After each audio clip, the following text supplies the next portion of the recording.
Et cette rupture, elle se marque aussi par le langage. C'est le langage qui nous distingue. C'est le langage qui nous distingue de toutes les autres espèces. Si les grands singes bonobos ne parlent pas, ce n'est pas uniquement parce que leur glotte est placée de façon telle qu'ils ne peuvent pas prononcer certains mots. C'est aussi parce que, tout simplement, et c'est ce que je dis souvent à mes étudiants, aucun grand singe bonobo ne pourra vous dire ce que ses yeux n'ont pas vu, ne verront pas et n'ont jamais vu. Et donc, si vous voulez, cette idée, je commence souvent mon cycle de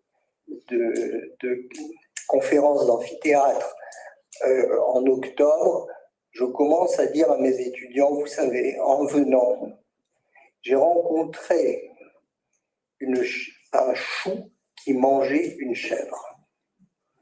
Vous voyez la tête que font mes étudiants, ils se disent, bon, ouais, d'accord, il se fait vieux, faut lui pardonner.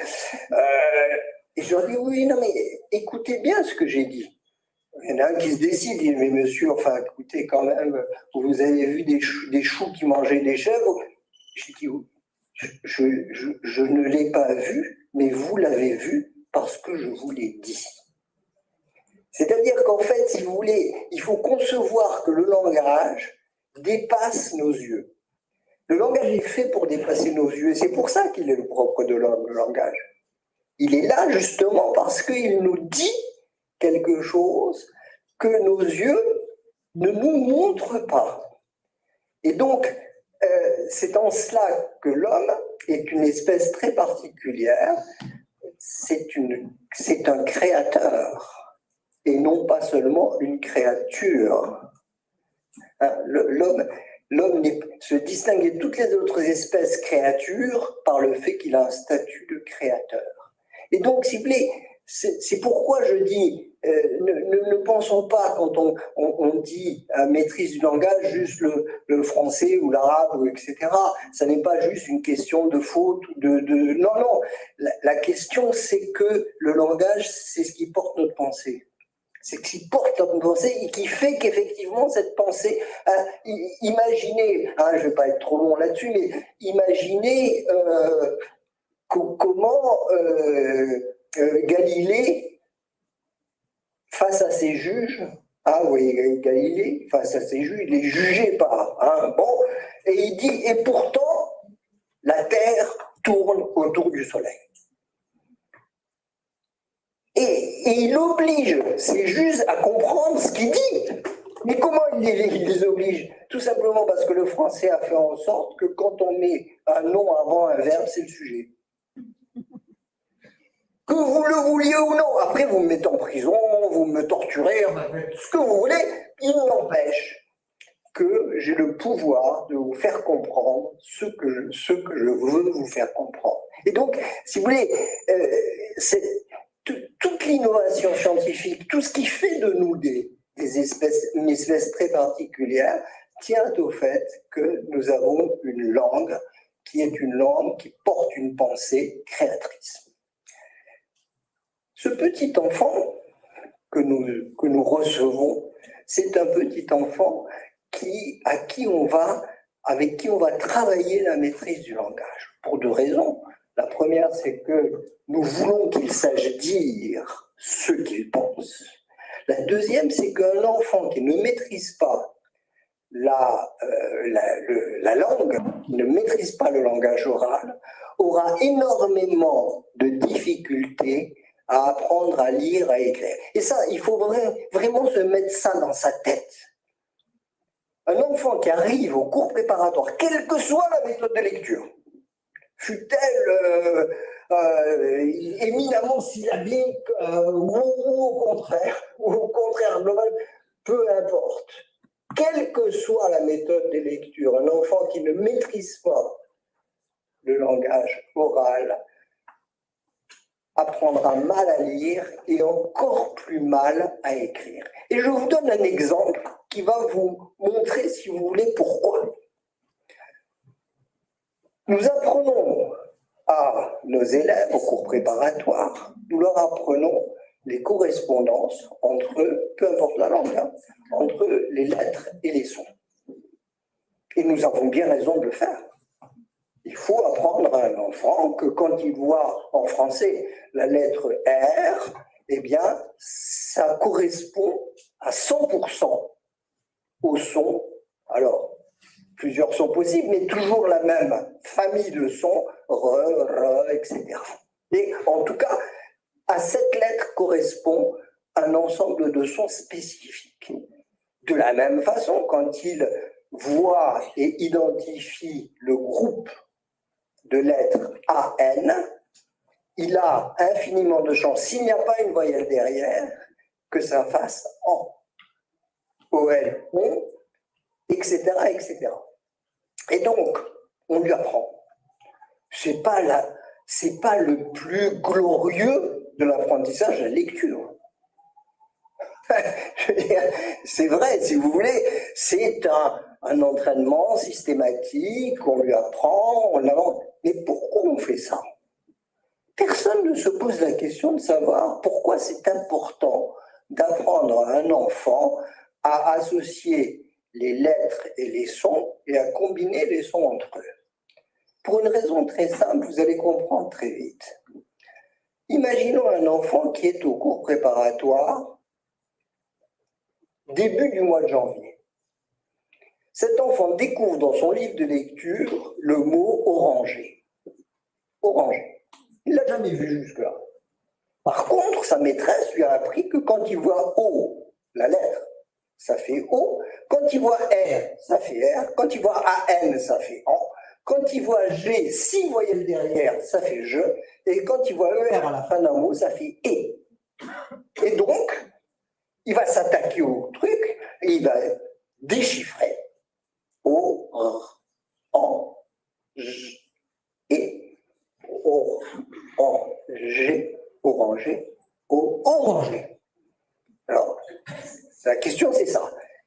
Quels sont les enfants qui font ce geste-là en disant oranger et quels sont ceux qui disent oranger, oranger, oranger, oranger, comme des perroquets?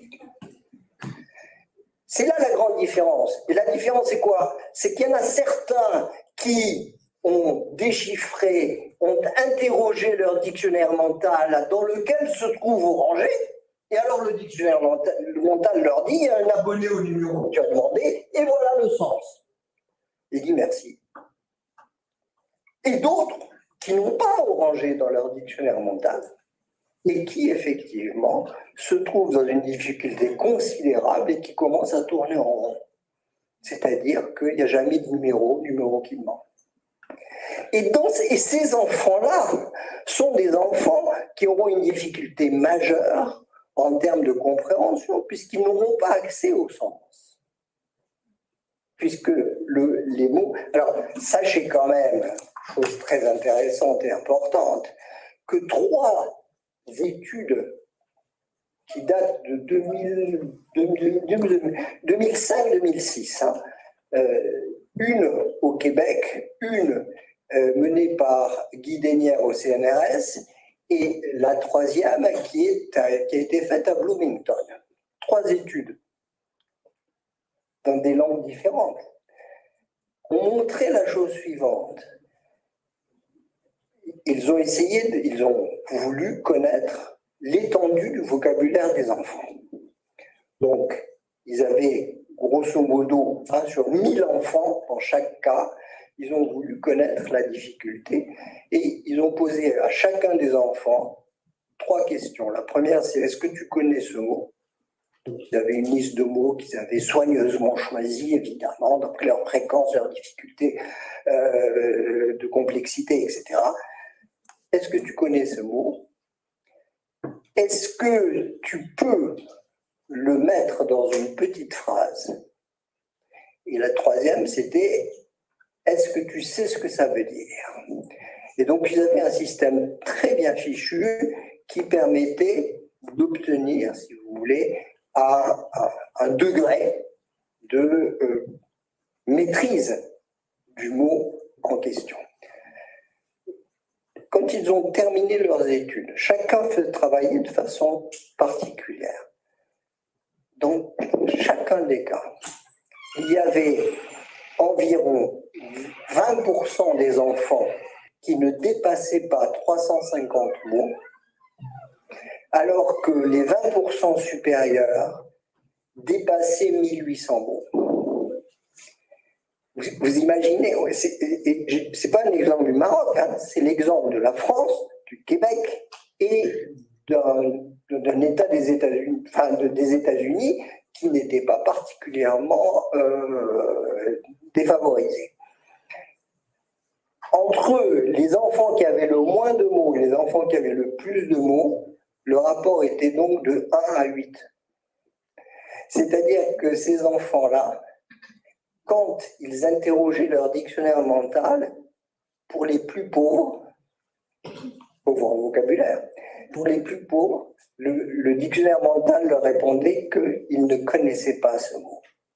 Et donc, on voit bien, si vous voulez, que même si on déploie énormément d'ingéniosité pour entraîner les enfants à déchiffrer, même si leur fluence, puisque c'est le mot qu'on utilise aujourd'hui, est extrêmement rapide et précise, il n'en reste pas moins que ces enfants qui n'ont pas assez de mots pour faire sens resteront à l'état de déchiffrage. Et donc, c'est très, très, très, très important de comprendre cela. Ça montre bien, si vous voulez, que c'est de la richesse et de la précision du vocabulaire que dépend la compréhension des mots, le déchiffrage n'étant qu'un relais, qu'un moyen. Le déchiffrage n'est qu'un moyen.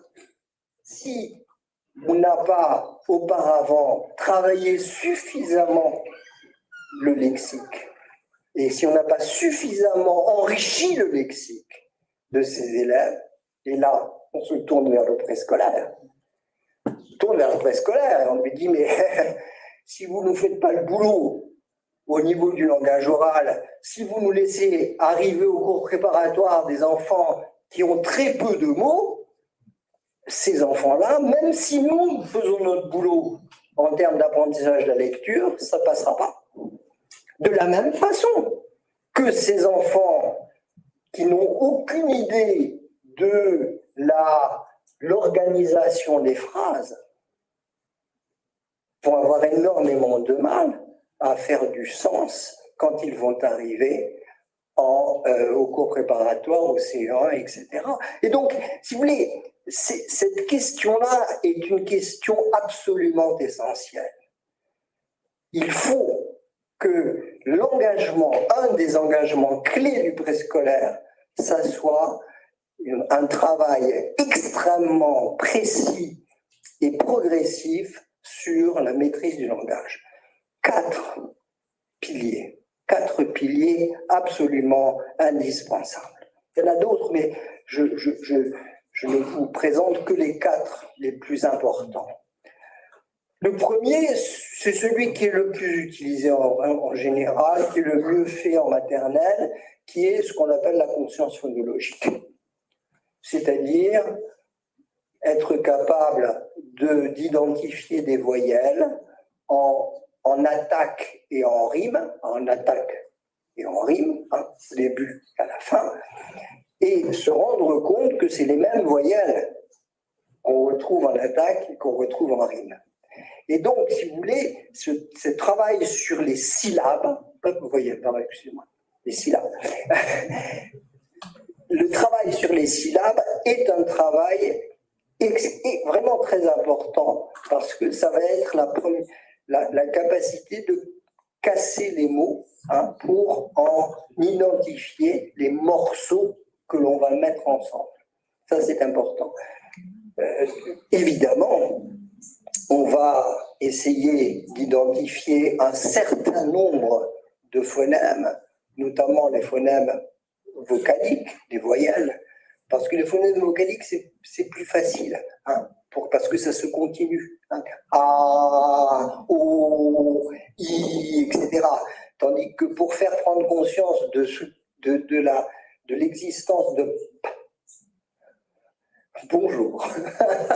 J'ai assisté à des scènes cocasses dans certaines classes, si vous voulez, où une maîtresse désespérément essayait de lui dire mais écoute bien, écoute bien, papa, qu'est-ce qu'il y a quand j'enlève A et le gamin disait peu.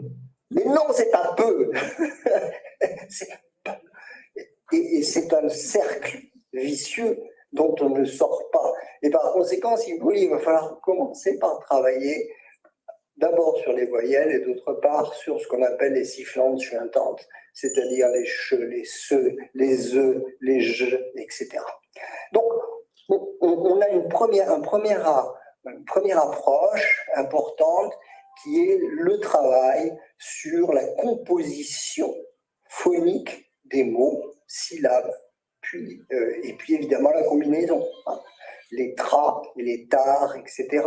C'est le moment de le faire. C'est le moment de le faire. Avant même d'avoir commencé à travailler sur l'écriture, c'est-à-dire qu'on n'est pas encore rentré dans les compositions de l'écrit.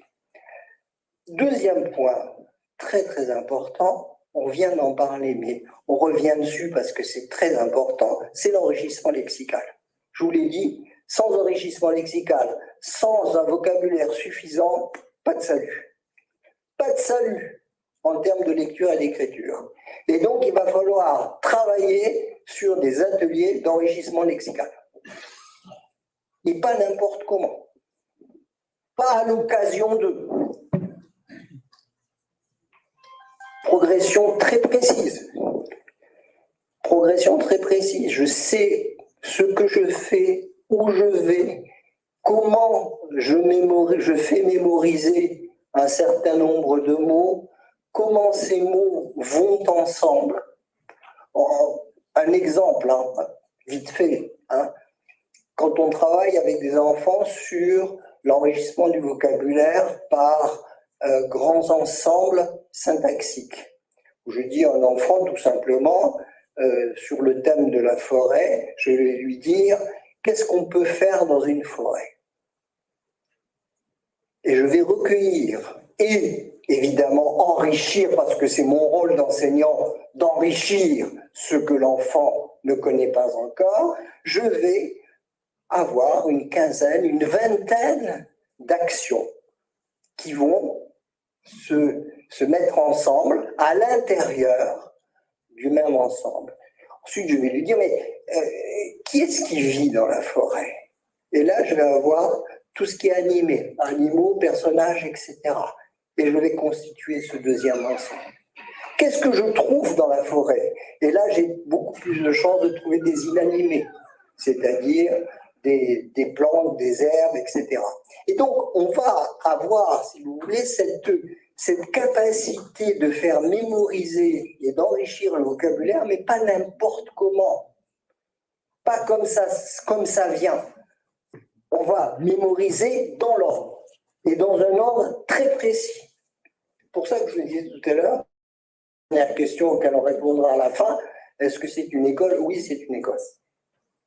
Oui, c'est une école. Bien sûr que c'est une école.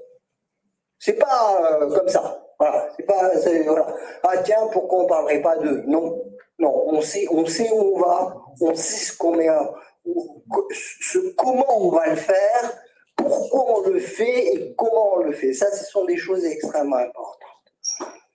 Troisième point qui est tout à fait important, c'est ce dont je parlais tout à l'heure très rapidement, c'est l'organisation des mots dans les phrases.